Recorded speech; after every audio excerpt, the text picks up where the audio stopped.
राधे राधे मित्रों, हमारे चैनल हरी कृपा में आपका बहुत बहुत स्वागत है। मित्रों, आज हम आपके समक्ष वैशाख मास महात्म्य का 10वां अध्याय लेकर आए हैं। अध्याय शुरू करने से पहले मेरी आपसे एक रिक्वेस्ट है कि अगर आप हमारे चैनल पर पहली बार आए हैं और अभी तक आपने हमारे चैनल को सब्सक्राइब नहीं किया है तो प्लीज़ पहले हमारे चैनल को सब्सक्राइब कर लें।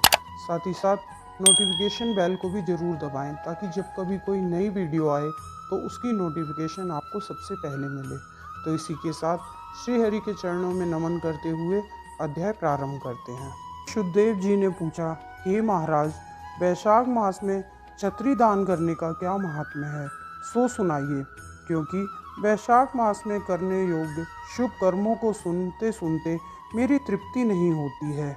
राजा के ऐसे वचन सुनकर शुद्धदेव जी ने राजा से कहा कि हे राजन, क्षत्रिय दान के फल की एक कथा कहता हूँ, ध्यान लगाकर सुनो।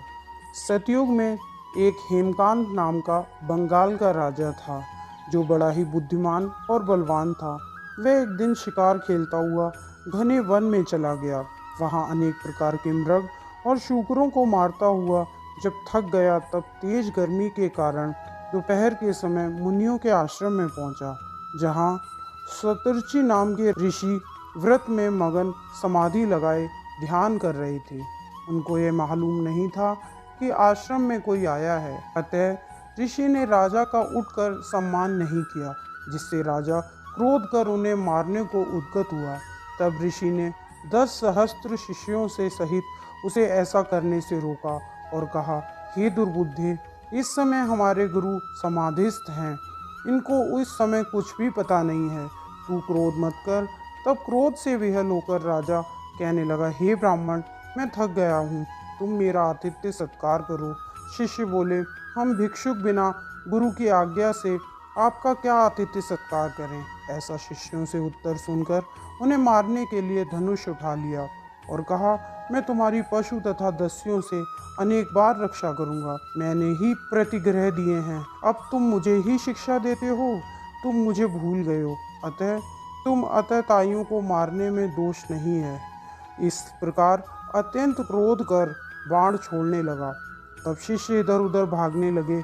उनमें से 300 को राजा ने मार डाला और शेष आश्रम छोड़कर भाग गए। आश्रम में रखी हुई वस्तुओं को पाप बुद्धि सैनिकों ने ले लिया और खूब भोजन किया तथा राजा का अनुमोदन किया। जब सायंकाल को राजा सब सेना सहित पुरी में आया, उसके पिता कुशकेतु ने अपने पुत्र के इस दुष्ट व्यवहार को सुना तो बेटे की बहुत निंदा की और उसे पुरी से बाहर कर दिया और कहा, क्षमाहीन पुरुष राज्याधिकारी नहीं हो सकता।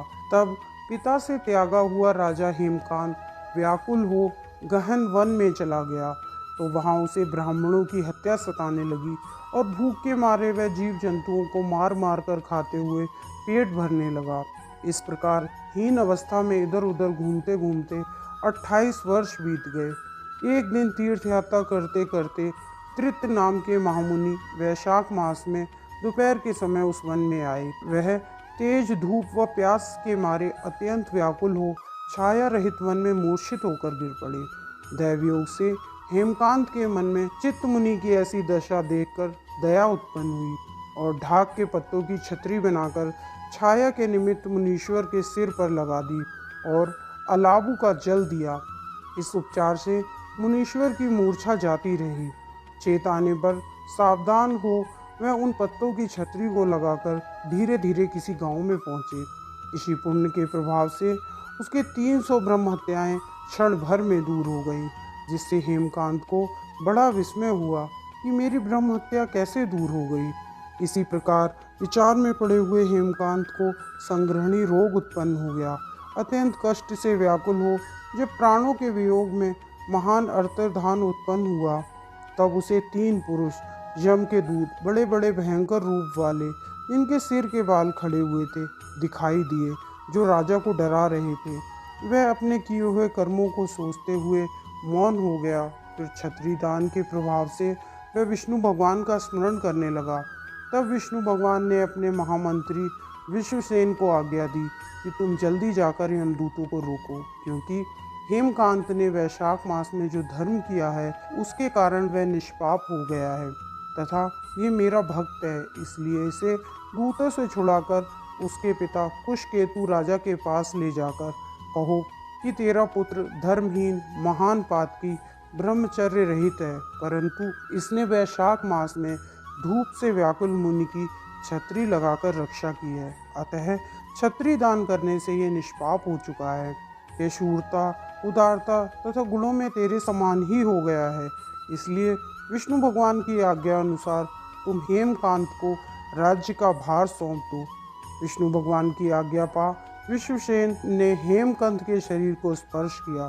स्पर्श करते ही शरीर रोग मुक्त हो गया। फिर विष्णुदूत हेमकांत को अपने संग लेकर उसके पिता कुशकेतु के पास गए। विश्वसेन से जो बात भगवान विष्णु से कही थी, वही सब विश्वसेन ने कुशकेतु से कही, जिसको सुनकर कुशकेतु ने पुत्र को सिंहासन पर बैठाया और स्वयं अपनी स्त्री सहित वन में तप करने गया। विश्वसेन भी विष्णु लोक को चला गया। तब राजा हेमकांत ने वैशाख मास में कहे सब शुभ कार्यों को किया, जिनके करने से वह जितेंद्रिय, दयालु, सर्व संपत्तियों से युक्त हुआ।